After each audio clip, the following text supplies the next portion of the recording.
ቤተ መቅደስ ውስጥ ምንድነው የምትደብቁት የሚል ጥያቄ መጣ። የኢትዮጵያ ኦርቶዶክስ ተዋሕዶ ቤተክርስቲያን ሥርዓተ ቅዳሴ ላይ የቅዳሴውን ግማሽ ያክል ክፍል ቅዳሴ ከመጀመሩ ከጥቂት ደቂቃዎች በፊትና ከድርገት በኋላ መጋረጃ ይጋረዳል። ስለዚህ ምንድነው የምትደብቁት? ስለምንድነው የምትጋርዱት? ስለምን ክፍት ሆኖ አይቀደስም የሚል ጥያቄ መጥቶልናል።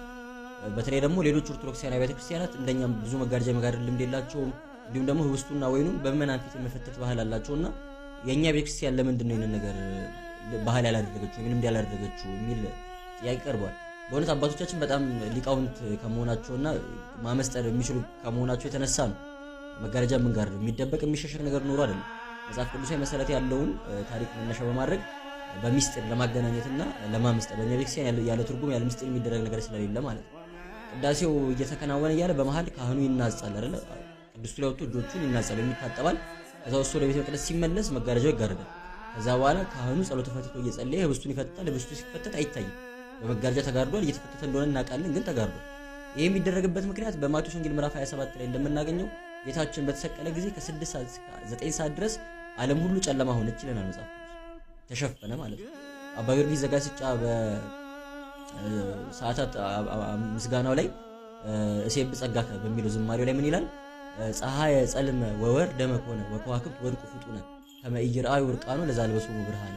ፀሐይ ጨለመች፣ ጨረቃም ደም ለበሰች፣ ከዋክብቱም ረገፉ፣ ብርሃን ያለበሰንን አምላክ እርቃኑን አንመለከትም ሲሉ ይላል። የጌታን እርቃኑን ላለማሳየት እርቃኑን ለመሸፈን ስትል ፀሐይ ጨልማለች። ይህንን ማሰብ ማስተዋወስ እንድንችል ቅዱስ ቤተክርስቲያናችን ስጋው ወደሙ በሚፈተትበት ጊዜ ላይ ክርስቶስ መስቀል ላይ ዋለበት ብለን መስቀል ላይ መሆኑን በምናስብበት ጊዜ ላይ መጋረጃ ትጋርዳለች ማለት ነው። እርቃኑን ለመሸፈን ፀሐይ እንደጨለመች እኛም ህብስቱን ሸፍነን እንፈታለን ማለት ነው። ከዛ በኋላ መጋረጃ ዳግም የሚከፈተው ድርገት ሲወርድ ነው፣ ወይም ደግሞ ቅዱስ ቁርባን ሲወርድ ማለት ነው። ድርገት ማለት አንድ ማድረግ ማለት ነው። ይሄን ሌላ ጊዜ እንነጋገራለን።